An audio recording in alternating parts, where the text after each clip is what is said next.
All right, welcome. This is Goblin Marine doing the Stunned Tea Cup Week 3 recap, and this time I'm on my own.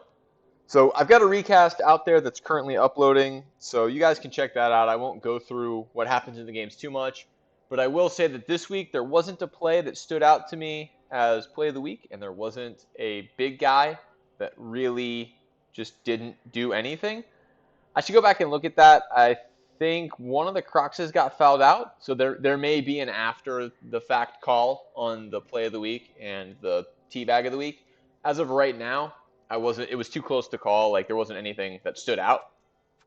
So first up, extreme right wingers versus the Goblins reciprocating Sawzall. This was a 2-0 for the Halflings. The Goblins, I don't think had enough to get bribes, if I recall correctly, and just their weapons didn't show up for them in the way that they needed them to. Uh, that's unfortunate when that happens. Didn't really have the ball. Got some KOs, one kill, but not enough to keep up with the removals that the Halflings were getting on them. So 7 SPP, 20 or 15 SPP. That's a big deal. The dice were not great for the Goblins, but not all that good for the Halflings either. Block dice, that's where the Goblins really got screwed, it looks like, and the Halflings really got the POWs. So, block dice appear to have done it for the Halflings there. Elite of the Worst versus Uncles and Cousins. This was an admin game because Common Zimmer just couldn't get internet worth a damn wherever he is on a trip. Persistence and Dignity, Jackie the Lackey and Johnny Sausage. So pretty sure all the SPP went to Noblars. This game was a complete worthless thing. But it gives Uncles and Cousins points on the leaderboard. Next up, Chucks Make Like a Banana. Took on that side of the family. So you got Lizards versus Ogres. The Lizards kind of ran circles around the Ogres as you would expect. Ogres didn't get all that many injuries. They got 3 injuries, but Aunt Gertrude getting the MVP also. Leveled up and then got an MVP. Whereas Chuck kind of spread it out. Didn't get anything but a couple touchdowns. No, I'm sorry. He got a pass and an injury and then 2 touchdowns. Dice rolls. Chuck's dice were pretty good.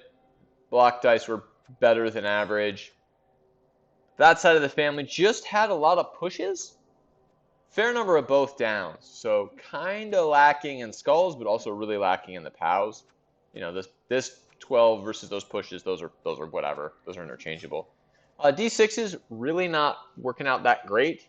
You know, getting a lot more on the low end compared to Chuck, who got sort of the right amount on the low end for what he was trying to do.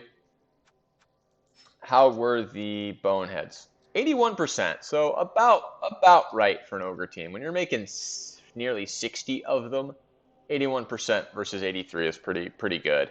Pretty good. Brunch Time versus Cult of Strength. Striker pulled this one out despite really losing a lot of his guys. If there's going to be a big guy that failed this week, I think John Cena is it. I would have to go back and look at what turn he was removed, but he went down. Chuck's Crocs may also have been removed. I don't recall. So I think one of the Croxes has to be the terrible big guy of the week, I think. So Striker pulling it off at the end. One of the highlights of this game is that he had his block halfling for most of the game, and it just didn't do anything. It was fake. So maybe it's a blessing for him that those go out, you know, right away, and he just sacrifices them to Nuffle in exchange for dice. Dice. Not good dice for the Cult of Strength. That's a fair number of 1s. The 3s probably did things, but maybe not. You know, where are the pickups?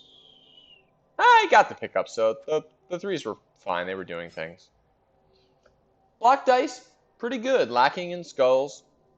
Everything else is about what you would hope for. Striker's dice, heavy on the both downs, heavy on the push pals, completely lacking. An entire face worth of pushes were missing. So that's pretty decent. His numbered dice were good. So Striker got the dice he needed. Last up, we had an Underworld off, Sousa Slaughters versus Underway Freaks.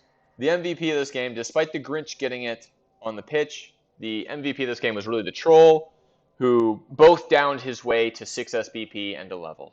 I will take that any day over a victory for this team. You know, Cat in the Hat getting 6. You know, that's a lot of SPP that Gracie got. He farmed me correctly. 3, 6, 10, 17, 19, 24 SPP. That's a Wood Elf game for him. To my 17. So I'll take 17 SPP like that. This is a very violent game. You know, if you look at statistics, 6 injuries, 6 injuries. Very violent. Lots of pieces leaving the pitch. My dice were completely lacking in the middle, but overall pretty good. My block dice were not great, but I will take the both downs that I took and got my troll leveled up. You know, I got a fair number of skulls, but I don't think I had to take any skulls. Yeah, I never had to take a skull, so that was fine. Grazy, again, another time that the block dice were just missing a push worth of the face. Not very good, though, you know, because low on the push pals, skulls, both downs, and pows coming up in equal number with the pushes. So that was weird block dice for him. His numbered dice were not great either, but they were enough to beat me with the way I was playing. So I will take that game, though. Like I said, I leveled the troll. So coming up to this week, looks like Gracie already played against Rusty Shackelford. We'll cover that next week. We have Uncles and Cousins versus Extreme Right Wingers. This is going to be Ogres. I believe that's Tater Spiro's Ogres. Little Bits Ogres versus that's Nillyman's Halflings. So let's take a look at Nillyman's Halflings. 750 on 12. He's got an Agi up and a diving tackle. That's mean. That's just mean. 750. He's got an Agi up Halfling. Versus Uncles and Cousins, who are 1020, so he's given up a lot of SPP. He's got an Agi up Noblar. I don't know what that really does, but okay. It costs a lot. And he's got a diving tackle and a break tackle. So he's probably going to lose his only reroll. Probably the Flings take the Chef just to get more rerolls. And this is going to be hard for the Ogres on 11. But if they get plenty of removals early, they could even score on an Ogre. Next up, Brunch Time versus Make Like a Banana. So we've got Chuck and Striker rematching. So Chuck is at 1080 because Floaty Lizards. He is on 11 this week. Diving Tackle Sidestep, Sidestep. Grab, Stand Firm. That Crocs is the one piece he cares about. He's got a couple others close to leveling. Maybe one of those will get block again since his block one died. Striker, on the other hand, is at 970. Striker only gets a Chef this game. But he's on 12. He's on 12, man. Got a blodge step, got a block jump up, and a move up tree. Those are really good pieces. He doesn't have to make any rolls to stand back up. He's got a diving tackle and a dirty player. Benedict Eggs, being ballsy, taking dirty player on a double. 3 rerolls, and he's going to get a Chef, and he has the Wizard Stadium. That's a team. That's going to be a game. I don't know when I think they're scheduled for Wednesday because Chuck said he'll take the W. Next up, that side of the family versus Elite of the Worst. We have yet another Ogre off. This is Tater Spiro versus Common Zimmer. So the Elite of the Worst. 6 Ogres, full roster, strength up Noblar because of course, why not? Block Ogre or block diving tackle or block break tackle Ogre, move up break tackle Ogre, piling on Mighty Blow Ogre, block break tackle Palm Ogre, break tackle Ogre, 4 SPP Ogre. These Ogres are just disgusting for stunties. Like, this one, Handsome Beard, is just going to break things. Just going to break things. He'll take the both downs all day. Versus, I believe it was that side of the family. Good old Tater Spiro. He's going to get 500 SPP, so he could take Morg, or he could take Bertha. I don't even know what other Ogres are available as far as inducement stars. 5 ogres, 2 of which have break tackle. That's good.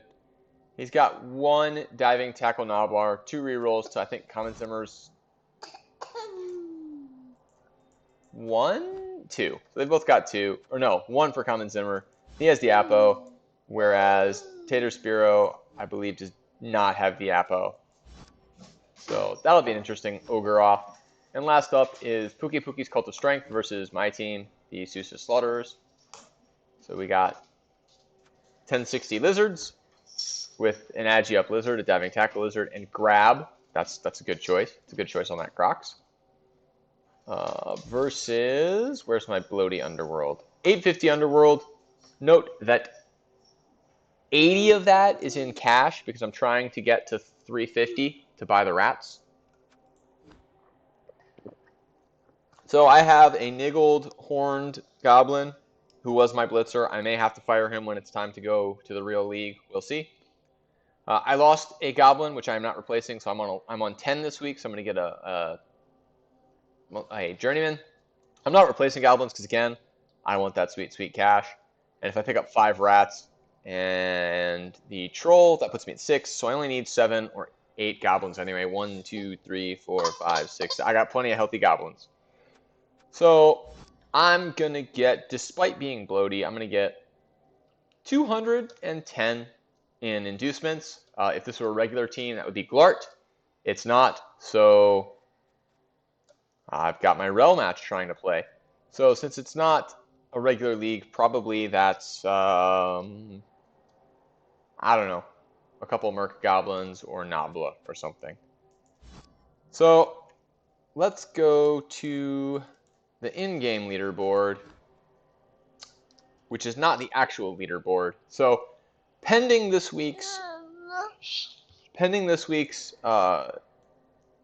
superlatives for worst big guy and best play, we actually have extreme right wingers on top with 7 points for 2 wins and a draw, and I think the TD differential puts them on top. Dad, is it bedtime? Soon. How many more minutes? 99. So next we have, I know it says that Grazy's next, but it's actually Chuck? Hey, Dad.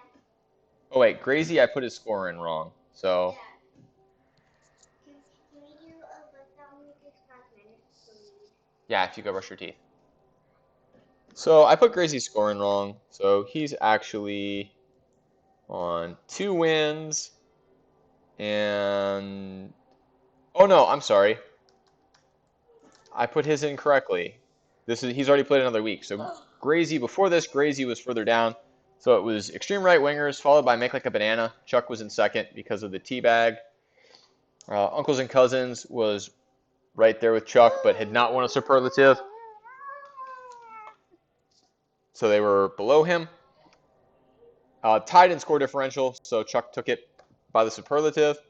Next up, we had Brunch Time, Striker, taking a TD difference above Rusty Shackelford's reciprocating Sawzall. Then was Grazy tied with Common Zimmer, except Grazy had the TD differential by 1. Then that side of the family, followed by Cult of Strength, and then myself at the bottom. But again, I'm not playing to win stunties, so it's okay if I lose terribly, which I am. I'm playing to make a team, and my team's coming along great. So stay stunty, keep it up with the plays out there. I'll see you guys next week. Goblin Marine signing off.